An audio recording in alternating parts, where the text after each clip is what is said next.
오늘 우리가 읽어가는 말씀은 마태복음 4장입니다. 이 4장의 내용은 예수님께서 이제 공생애를 시작하실 그 시작점에 예수님이 받으셨던 중요한 사건들을 기록해주고 예수님이 공생애 때 하신 일의 핵심이 무엇인가 하는 내용들을 서론적으로 우리에게 설명해주고 있습니다.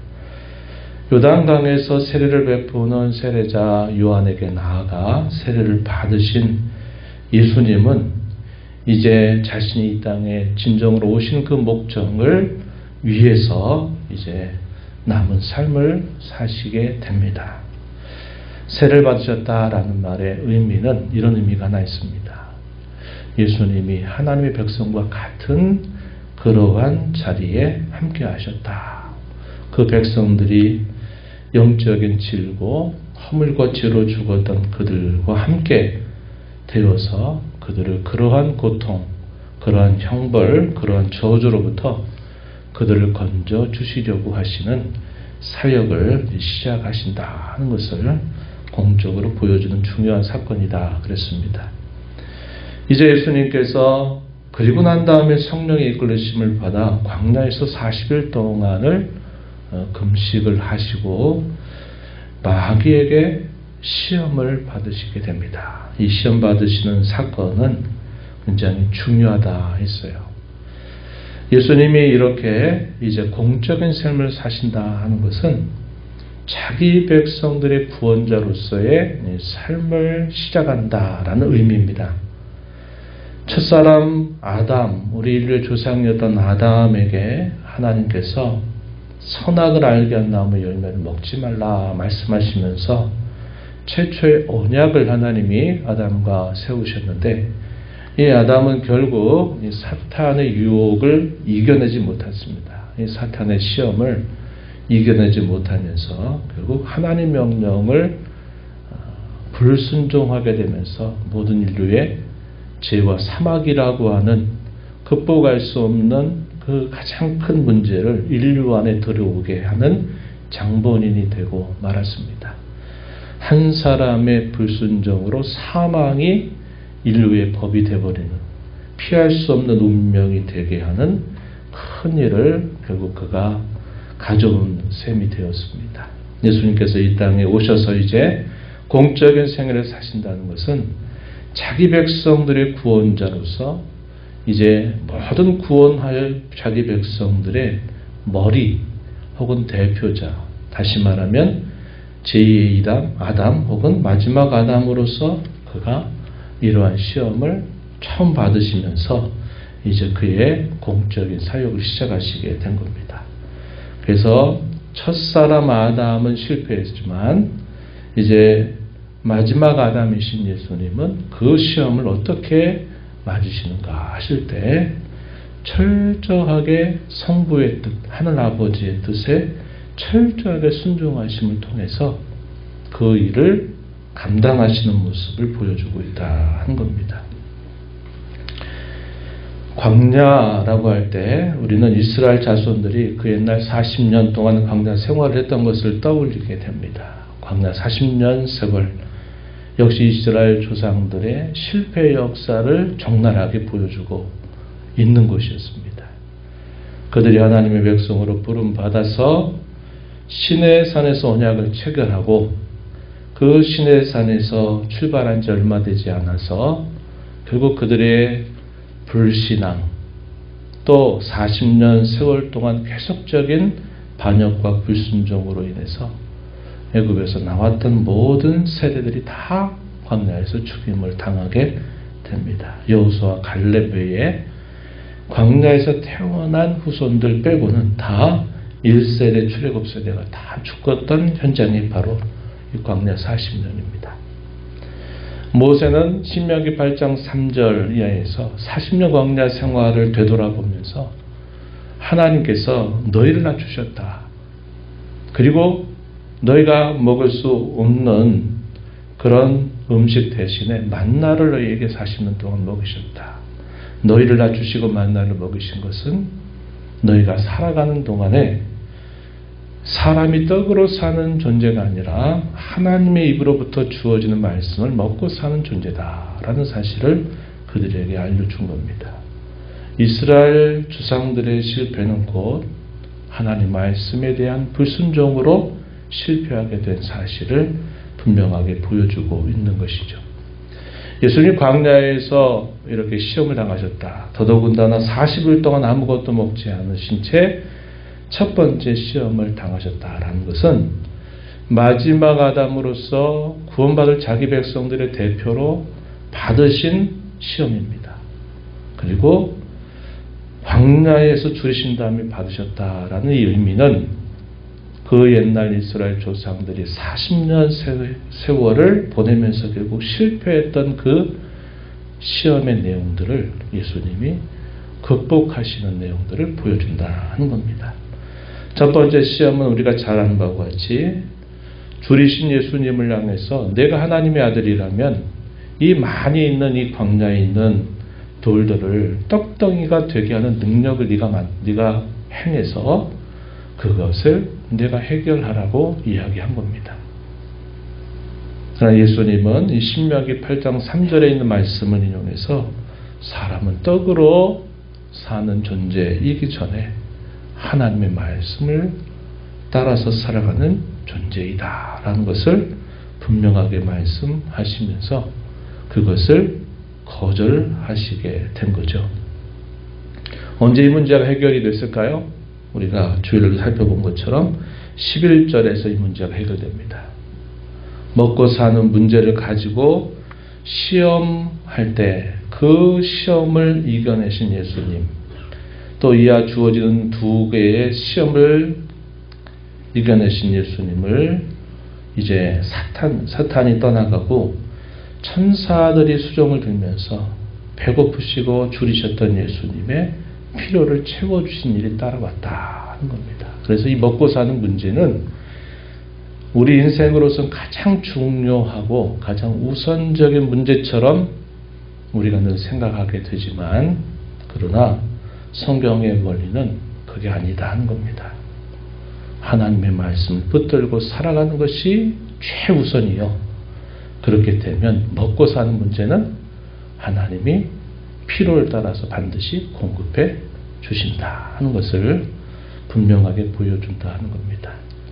이러한 내용들이 이제 주일날 또 말씀을 드렸습니다만 마태복음 6장에서 공중에 나는 새를 말씀하시고 풀들을 말씀하시고 또 백합화를 말씀하시면서 길쌈도 하지 않고 수고도 하지 않는 그들을 하나님이 다 먹이신다면 하나님께서 너희를 돌보지 아니하시겠느냐.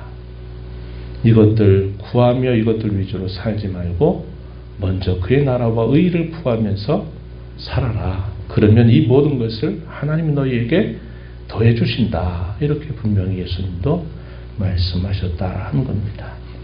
우리 삶의 우선적인 중요함과 우선적인 삶의 목적은 먹고 마시고 입고 사는 것에 있지 않다 하는 것을 예수님 자신 시험을 통해서 보이셨고 또 그분의 가르침을 통해서도 우리에게 잘 가르쳐 준다 하는 겁니다. 이게 우리 믿는 성도들에게 주시는 영적인 도전입니다. 먹을 것, 마실 것, 입을 것, 우리의 삶의 문제가 해결된 다음에 그러면 내가 주님을 잘 섬기겠습니다. 내가 그러면 주님을 잘 따르겠습니다 하는 것은 우리의 생각입니다. 성경은 그러지 말라고 이야기해요.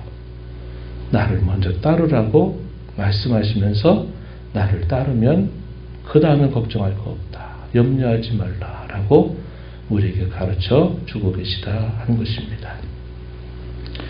두 번째 시험의 내용, 어떤 시험이었습니까? 내가 만약에 성전 꼭대기에서 뛰어내린다면 시편에 있는 말씀처럼 하나님께서 천사를 보내서 내 발이 땅에 부딪히지 않도록 해줄 거다. 이러한 권세를 내가 행한다면 하나님의 아들로 인정하겠다 하는 내용이었습니다. 예수님 자신이 하나님의 아들인데 무슨 증명이 필요하겠습니까?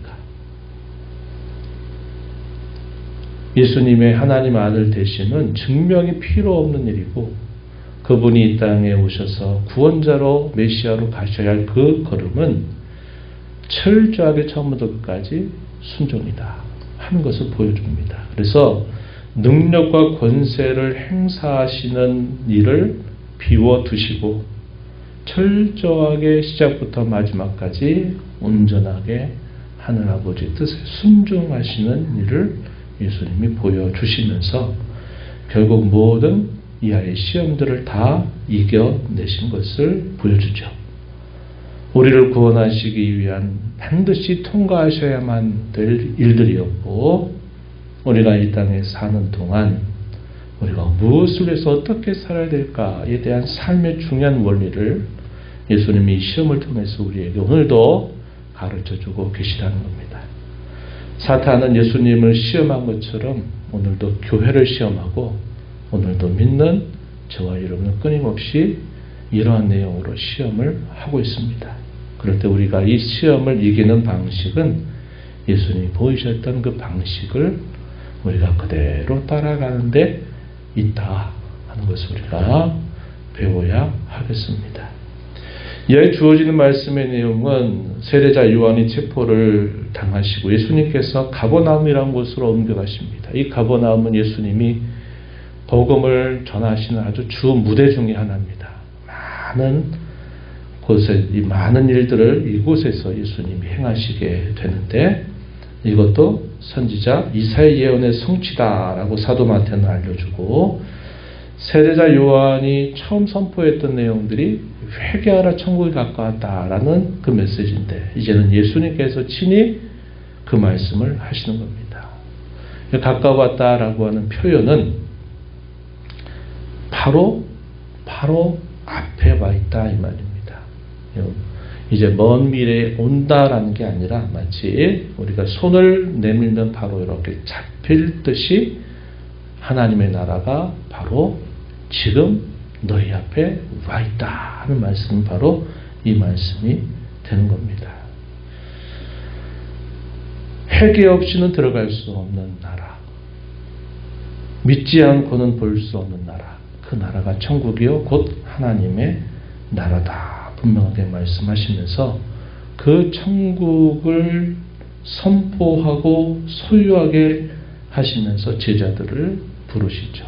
오늘 우리가 읽은 본문에 보면 베드로와 그의 형제 안드레, 세베대의 두 아들 요한과 야고보, 이들을 예수님이 부르셔서 이제는 물고기 잡는 어부 말고 사람을 낚는 어부가 되도록 해라 하시면서 그들을 부르시면서 그들에게 사명을 부여해 주십니다. 예수님이 이 땅에 오셔서 하시는 메시아로서의 사역의 세 가지 내용, 천국 복음을 가르치시는 것, 복음을 전파하시는 것, 또 병든 자, 귀신 들린 자 하는 모든 사람들을 고치는 사역을 하시게 됩니다. 이것은 일종의 맛보기와 같아요. 하나님의 나라가 온전히 이루어지게 될 때 모든 질병의 근원들과 이 모든 것들이 다 그때는 완벽하게 다 치유함을 받고 새롭게 될 것을 치유 사역을 통해서 예수님은 미리 맛보기로 보여주신 일이라 하는 겁니다. 오늘 우리가 이 말씀을 보면서 예수님이 하셨던 이 천국 복음을 가르치고 전파하고 또 치유하는 이 사역은 오늘날 교회가 하고 성도가 감당의 사명이 됩니다. 곧 하나님의 나라를 전하는 것이죠. 그 사명 감당하려면 어떻게 해야 되느냐? 예수님의 시험의 방식을 통해서만 우리는 그 사역을 감당하게 된다. 곧 무엇이냐면 바로 순종이라고 하는 겁니다. 내 뜻과 경험과 지혜와 생각을 버리고 하나님의 뜻에 대한 온전한 순종, 믿음으로부터 말미암는 그 순종이 아니고서는 우리는 우리에게 주어진 이 존귀한 사명, 위대한 사명을 감당할 수 없다. 또 다르게는 성도답게 살아가려면 이 순종의 길 외에는 다른 것이 없다 하는 것을 우리는 예수님을 통해서 배우게 되는 것입니다.